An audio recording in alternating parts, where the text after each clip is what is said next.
కుంభరాశి వారికి 75% శుభ ఫలితాలు ఉన్నాయి గ్రహబల రీత్యా. ఇక రాజపూజ్య అవమానాలు ఆదాయ వ్యయాలు చూస్తే వ్యయం అత్యధికంగా ఉంది 8, ఆదాయం 2, అంటే వచ్చేదానికన్నా పోయేది ఎక్కువ ఉంది.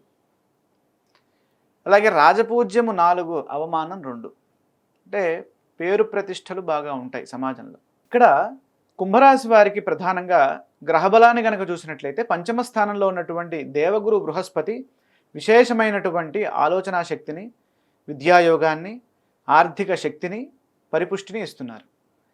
కానీ ద్వితీయ స్థానంలో ఉన్నటువంటి శని భగవానుడు ఏలినాటి శని దోషాన్ని కూడా ఇస్తున్నాడు. ఇందాకే మనం అనుకున్నాం బృహత్ కళ్యాణ దోషం అని, బృహత్ కళ్యాణి అని. ఈ ఏలినాటి శనిలో మనము తప్పనిసరిగా శని ధ్యానం చేసుకోవాలి. ద్వితీయ స్థానంలో ఉన్న కారణం చేత ఆర్థికంగా తగు జాగ్రత్తలు తీసుకుంటూ ముందుకు సాగాలి. కొన్ని సందర్భాల్లో పనులు నిదానంగా సాగుతాయి.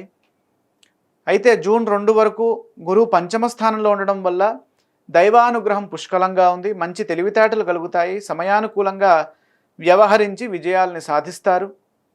వచ్చిన ప్రతి అవకాశాన్ని సద్వినియోగం చేసుకుంటారు. ప్రతిభతో పనిని చేస్తారు. సకాలంలో నిర్ణయాలు తీసుకోవడం ద్వారాగా మేలు చేకూరుతుంది.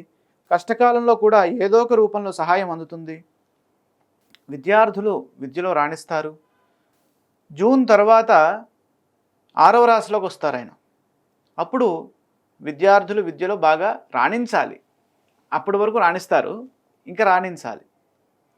ఎందుకంటే 6వ రాశిలో గురువు యొక్క బలం తగ్గుతుంది. ఇంకా ఏకాగ్రతతో చదవడం ద్వారాగా ఆశించిన ఫలితాలు సిద్ధిస్తాయి. రుణ సమస్యలకి అవకాశం కల్పించకుండా జాగ్రత్తలు తీసుకోవాలి. శని ద్వితీయంలో ఉండడం వల్ల ఆరోగ్యపరంగా జాగ్రత్తగా ఉండాలి. ఏది లోతుగా ఆలోచించవద్దు. నిరుత్సాహం చెందకుండా కర్తవ్య దీక్షతో ముందుకు సాగాలి. కుటుంబ సభ్యులతో కలిసి ఆలోచించాలి.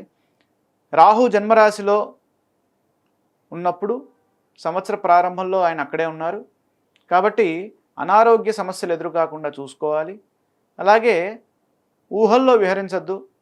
మనం ఏదైతే లక్ష్యాన్ని పెట్టుకున్నామో ఆ లక్ష్యాన్ని చేరుకున్న తర్వాతే, అది నిశ్చయించుకున్న తర్వాతే అది విజయంగా భావించాలి.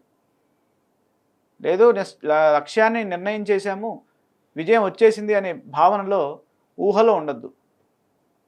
ఎందుకంటే రాహువు జన్మరాశిలో ఉన్నాడు కాబట్టి. దూర ప్రయాణ అవకాశాలు ఉన్నాయి కాబట్టి విదేశీ ప్రయత్నాలు ఎవరైతే చేస్తారో వారికి అనుకూలమైన కాలంగా గోచరిస్తోంది. వృధా ఖర్చులు ఉంటాయి. రాత్రిపూట ప్రయాణాలు తగ్గించడం మంచిది. కేతు సప్తమంలో ఉండడం వల్ల భార్యాభర్తల మధ్య అపార్థాలు రాకుండా చూసుకోవాలి. భాగస్వామ్య వ్యాపారాలకు ఇది సరైన సమయం కాదు. సమస్యలు రాకుండా వ్యవహరించాలి. 6వ రాశిలో కేతువు డిసెంబర్ నుంచి వస్తారు కాబట్టి ఆ సందర్భంలో శత్రువులపై విజయాన్ని సాధిస్తారు. అక్టోబర్ తర్వాత గురువు సప్తమ స్థానంలోకి రావడం ద్వారాగా ఈ సంవత్సరంలో ఊరట లభిస్తుంది. ఎదురు చూస్తున్నటువంటి పనుల్లో పురోగతి ఉంటుంది. సమస్త విఘ్నాలు తొలగి సంతృప్తికరమైనటువంటి ఫలితాలని రాబడతారు. ఆధ్యాత్మిక చింతన పెంచుకోవడం కోసమై ఈ సంవత్సరము ఆంజనేయ స్వామి వారి ఆరాధన, అలాగే శ్రీరామనామాన్ని జపించడము విశేషమైన ఫలితాలు సిద్ధిస్తాయి. కారణం ఏంటంటే ఏలినాటి శని దోషం ఉన్నప్పుడు రామనామము మంచి స్వాంతనని కలిగిస్తుంది. అలాగే ఆంజనేయ స్వామి వారి ఆరాధన కూడా ఉత్సాహాన్ని ఇస్తుంది.